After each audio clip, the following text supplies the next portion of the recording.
என்னாச்சியா? இன்னைக்கு ரொம்ப சந்தோஷமா இருக்கு போல.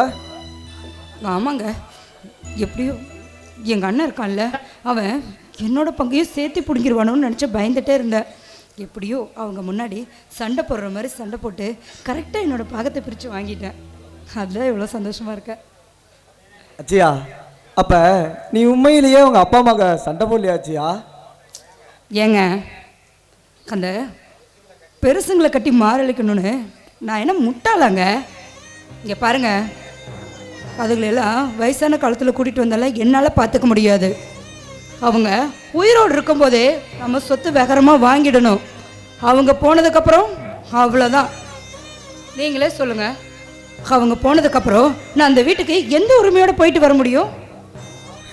அச்சியா, உன் மாமா அப்பயே உன் அழகை பார்த்து காதலிக்கலடி, கல்யாணம் பண்ணல. உன் குணத்தை பார்த்து தான் காதலிச்சு கல்யாணம் பண்ணேன்.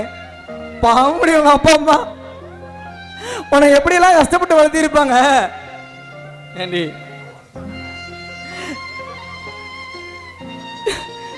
என்னங்க, நான் சும்மா ஒரு பேச்சுக்கு தாங்க அங்கே சண்டை போடுற மாதிரி நடித்தேன்.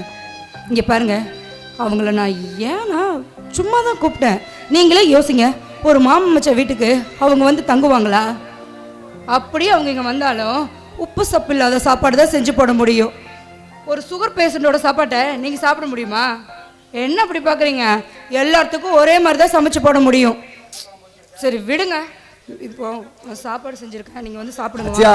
நீ எப்பயும் நீயாவே வரு.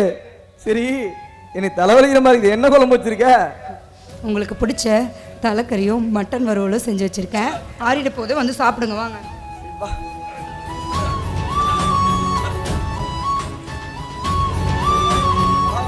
அம்மா, அப்பா, நீ வாங்க. எப்போ வந்தீங்க? இப்போதான் வந்தோம். சரிம்மா, நாங்கள் வரோம். அம்மா, இருந்து சாப்பிட்டு போங்க. சாப்பாடா? ஏற்கனவே உங்கள் அண்ணி வயிறு நிறைய சாப்பாடு போட்டா அது இன்னும் நெஞ்சிலே இருக்குமா? அது இன்னும் ஜீர்ணிக்க முடியலங்கும் போது நீ போடுற சாப்பாடை என்னால் எப்படிமா சாப்பிட முடியும்? பரவாயில்லம்மா, நீ கேட்டதே ரொம்ப சந்தோஷம். சாப்பிட்ட மாதிரி ஆயிடுச்சு. வரமா?